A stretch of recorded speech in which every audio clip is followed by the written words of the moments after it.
Europe is stepping into the Gulf crisis. Emmanuel Macron and Keir Starmer are now leading a push to reopen the Strait of Hormuz, a critical global oil route choked by rising US-Iran tensions. In a significant move, France and the UK will co-host a high-level conference to build a multinational naval mission aimed at restoring freedom of navigation without directly joining the conflict. The initiative signals a clear European attempt to take control of the situation, even as Washington's blockade strategy escalates tensions with Tehran.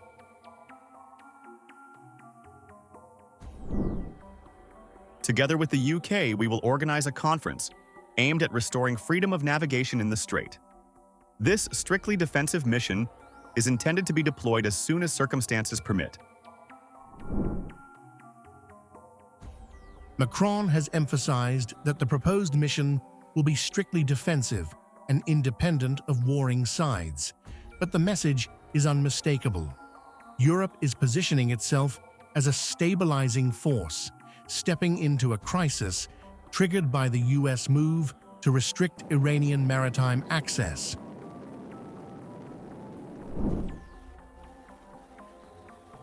The stakes are massive. Nearly one-fifth of global oil supply passes through Hormuz.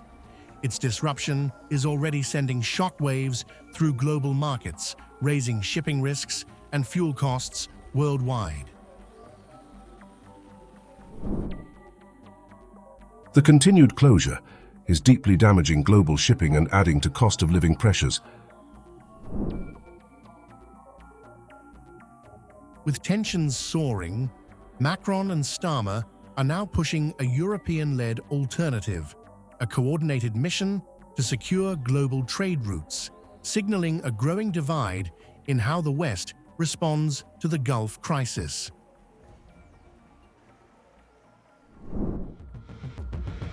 It was supposed to be a united front, but as the US Navy begins a total blockade of the Strait of Hormuz today, April 13, 2026, Washington stands almost entirely alone. In a historic fracture, both NATO and the AUKUS alliance have split, with London, Paris, and Canberra all publicly refusing to back Donald Trump's world extortion strategy. The crisis hit a breaking point after 20 hours of grueling negotiations in Islamabad collapsed. While President Trump secured minor agreements, Iran refused to yield on its nuclear ambitions. Trump's response was an immediate military escalation, declaring that since the diplomats failed, the Navy would take over. This isn't just a blockade, it's a declaration of war on global shipping. Trump has ordered the Navy to seize any vessel that has paid an illegal toll to Tehran. To the US, these tolls are extortion. To the rest of the world, they are a necessary cost of doing business in a mined waterway. Downing Street has issued a sharp rejection, with Prime Minister Keir Starmer refusing to join the blockade and instead working with France to form a separate coalition for maritime safety. Meanwhile, German Chancellor Friedrich Merz signaled a flat no, warning that NATO's mandate does not cover an escalation that could trigger a global energy apocalypse. The biggest blow to the AUKUS bond came from the Pacific.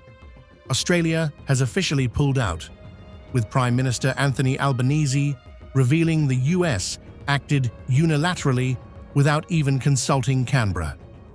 While Australia will keep aircraft in the region for defensive support, it will not fire a single shot to enforce this blockade. We haven't been asked to help. What we have done is continue to provide support. I've extended the period of service of our Wedgetail aircraft in the Middle East that's providing defensive support, particularly to the UAE.